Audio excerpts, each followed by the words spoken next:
देखिए देख लीजिए, इसी को बना लीजिए, बाद में वॉक थ्रू कर देंगे।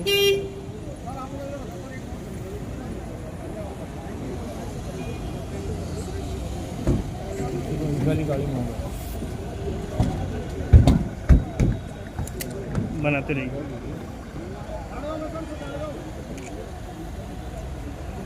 ये होंगे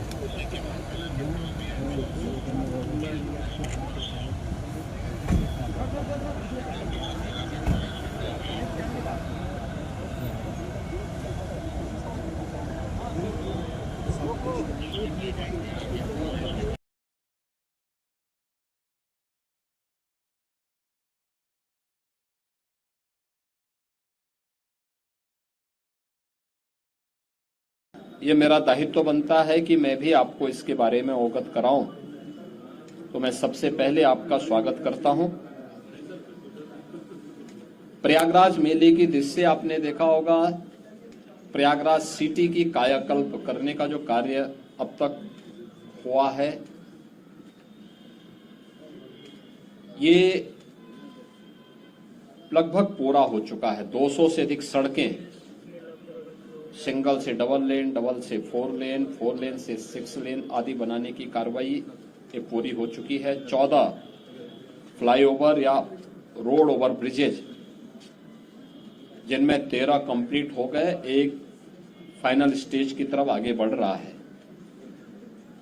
ये तो सिटी के अंदर अन्य सुंदरीकरण के तमाम कार्य किए गए हैं और सिटी के अंदर यह भी व्यवस्था की गई है कि रेलवे स्टेशनों पर होल्डिंग एरिया भी हो, उसके बाहर व्यवस्था की गई है, जिससे जो भी श्रद्धालु आए उन सब के लिए स्टेशन पे व्यवस्था है, ठीक, नहीं तो बाहर, नहीं तो उसके बाहर प्रशासन भी किया, रेलवे ने भी और जिला प्रशासन ने भी इसकी व्यवस्था को युद्ध स्तर पर आगे बढ़ाने का काम किया है। मेला प्राधिकरण ने यहां पर लगभग 5000 एकड़ क्षेत्रफल में प्रयागराज को जोड़ने वाले मार्गों पर संगम से 2 से 5 किलोमीटर की दूरी पर पार्किंग स्पेस भी चिन्हित करके उन्हें सक्रिय कर दिया है। हर पार्किंग स्थल पर चौकी भी होगी, सुरक्षा की पुख्ता व्यवस्था भी होगी, पब्लिक एड्रेस सिस्टम भी होगा। इस सारी कार्रवाई आगे बढ़ाई जा चुकी है। पेंटोन ब्रिज पहली बार हम लोगों ने इनकी संख्या 2019 में बढ़ाई थी, जो 22 तक पहुंची थी। इस बार महाकुंभ को देखते हुए 30 पेंटोन ब्रिज बनाए जा रहे हैं, जिनमें 28 बनकर के तैयार हो चुके हैं। 2 अगले 3-4 दिन के अंदर वह भी बनकर के तैयार होंगे। 12 किलोमीटर का अस्थायी घाट यहां पर तैयार किया जा रहा है और लगभग वे सभी तैयार हैं। कुछ पक्के घाट बनाए जा रहे हैं। अरेल की ओर एक पक्का घाट बन रहा है, अगले 2-3 दिन के अंदर उसको भी कंप्लीट कर लिया जाएगा। चेकर्ड प्लेट यहां पर लगभग 530 किलोमीटर के दायरे में ये सब बिछाई जा चुकी हैं और इसी प्रकार से शुद्ध पेयजल लोगों को उपलब्ध हो सके, श्रद्धालुओं को उपलब्ध हो सके, संतों को उपलब्ध हो सके, इसके लिए भी 450 किलोमीटर की शुद्ध पेयजल की लाइन भी यहां बिछाई जा चुकी है। मेला अपना एक शेप लगभग ले चुका है, केवल संस्थाओं को आना बाकी है। संस्थाएं आ रही हैं, 7000 से अधिक संस्थाएं अब तक आ चुकी हैं। 1.5 लाख से अधिक टेंटेज की व्यवस्था मेला प्राधिकरण ने यहां के लिए किया है और यह कार्यक्रम युद्ध स्तर पर आगे बढ़ रहा है और लोगों में उत्साह है। देश और दुनिया प्रयागराज कुंभ में आने के लिए उत्सुक है।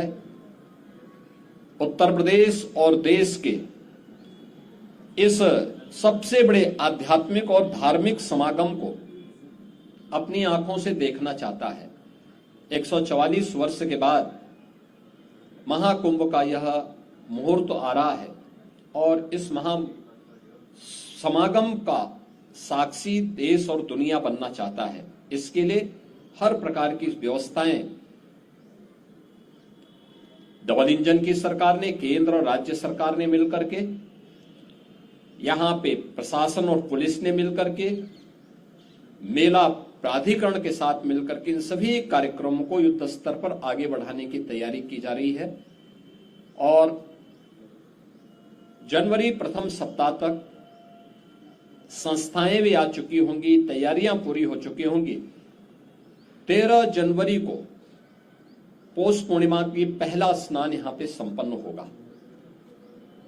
मकर संक्रांति 14 जनवरी को दूसरा स्नान यहां पे होगा, जो अमृत स्नान भी होगा, जिन्हें साई स्नान कहते थे। 29 जनवरी मौनी अमावस्या, ये मुख्य स्नान में से एक है जिसमें सबसे ज्यादा भीड़, हमारा अनुमान है कि 6 से लेकर 8 करोड़ श्रद्धालु यहां पर उस दिन आएंगे और उस स्नान में यहां पे अमृत स्नान में सहभागी करेंगे। यह एक बड़ा आयोजन कुंभ का होगा और एक बहुत पवित्र मुहूर्त भी होगा। 3 फरवरी बसंत पंचमी है, फिर 12 फरवरी और 26 फरवरी ये 2 अतिरिक्त स्नान फिर यहां पे होंगे। कुल 6 स्नान होने हैं। मुख्य स्नान के दिन कोई भी प्रोटोकॉल नहीं होगा। पूज्य संतों के लिए, श्रद्धालुओं के लिए यहां पे स्नान की व्यवस्था के लिए सभी लोग लगेंगे। सभी स्नान पर संतों के स्वागत के लिए, श्रद्धालुओं के अभिनंदन के लिए सरकार के स्तर पर, मेला प्राधिकरण के स्तर पर पुष्प वर्षा की व्यवस्था भी रहेगी और उसके लिए हम लोग पूरी तैयारी कर रहे हैं, क्योंकि ये दुर्लभ संजोग है। उस दुर्लभ संजोग के साक्षी बनने के लिए देश और दुनिया से जो भी श्रद्धालु आएगा उसको उस प्रकार का अवसर मिलना चाहिए। प्रकृति और परमात्मा की कृपा से, भगवान प्रयागराज की कृपा से, द्वादश माधव की कृपा और मां गंगा और मां यमुना की कृपा से ये पूरे कार्यक्रम सकुशल संपन्न हो। आज इस दिशा से मैंने यहां बैठक की है, पूजा भी की है और आप सबके सहयोग से इस पूरे आयोजन को पूरी भव्यता के साथ यहां पे आयोजित करने का गौरव यहां पे डबल इंजन की सरकार को प्राप्त होगा, प्रयागराज मेला प्राधिकरण को प्राप्त होगा और प्रयागराज वासियों को प्राप्त होगा।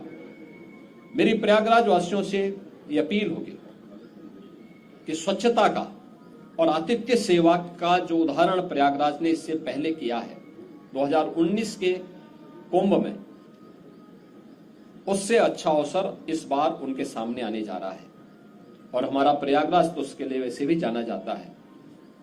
तो आतिथ्य सेवा के साथ साथ स्वच्छता का एक उत्कृष्ट उदाहरण प्रयागराज प्रस्तुत करेगा। इस विश्वास के साथ मैं वर्ष 2025 की अपनी मंगलमय शुभकामनाएं पूरे प्रदेशवासियों